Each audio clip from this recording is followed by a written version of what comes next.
Here we go.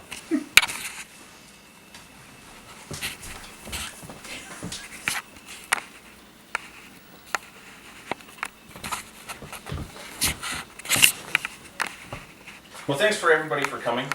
I'm going to talk about humor and laughter and its benefits in communication. Humor is a very effective tool in communication. I've done a lot of research, read some books, some journal entries, watched a lot of funny YouTube videos. And I can state that what I'm about to say is probably a big waste of time. I should probably just show you the YouTube videos. So, you've all heard the one-liner, how much does a polar bear weigh? Enough to break the ice. I never heard that. Laughter seems to be a great solution. It makes us feel good. It can diffuse negative conflicts. It's free. The only side effect is it can be contagious. So just like that cheesy pickup line, humor can be a great way to break the ice. Just like Dr. Dutton wrote in his book, In the Lab with the Laugh Scientists, he wrote about HIV and AIDS researchers and how they were taught to use humor to break the ice with new patients. Also, Roger Martin wrote in a published journal article in the Association of Psychological Science, humor is a social lubricant. It allows us to redefine uncomfortable situations, like this speech, as less threatening and thus under control. He also discovered that we actually laugh 30 times more than when we're with people than without, kind of like this situation right now.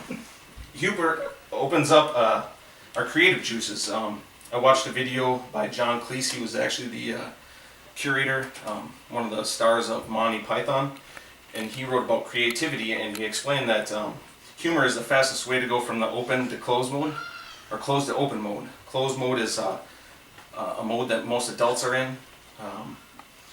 It's how we implement our ideas, and the open mode is how we come up with these ideas. It's gets the creative juices flowing. It can be described as playful and childish. Kind of think of your children, and or Louis, and just think of your children and how creative they can be, and how curious they are. That's they spend most of their time in the open mode, where adults spend most of their time in closed mode. Albert Provine published a study, kind of goes along with this, in the Mental Floss, an article, backs this theory by stating that kids laugh 300 times a day, as opposed to adults that laugh 20 times a day. Kind of lets you, so that maybe you shouldn't take yourself so seriously. We've looked at some psychological aspects of humor and its benefits, and we'll take a look at some physiological benefits. In a Mayo Clinic study published on their website, they listed humor and laughter. It decreases stress hormones as far as cortisol and epinephrine. It also increases your O2 intake, and it stimulates your heart, lungs, and muscles. It revs up and then cools down your stress indicators, which allows you to get into a calm and collective state. This benefit can be used in like group settings where maybe two people are arguing, and you can kind of diffuse the situation with a little bit of light humor. And we know how easy it is to distract unintelligent people. Ooh, piece of candy. Besides all this, humor can also be a great way to promote learning. Mr. Stauber writes in an article titled How Laughing Leads to Learning, humor is a stimulus for retention, and proves this by looking at tests given by professors that use humor in their teaching versus professors that don't, and the test scores were much higher in the professors using the same tests than the professors that used humor in their teaching. I can also attest to this because in the military we have a thing called death by PowerPoint, and where you just pretty much sit in your chair for hours on end. Somebody stands in front of a podium and reads what's on the board behind them. He reads a paper, doesn't look up. It gets boring.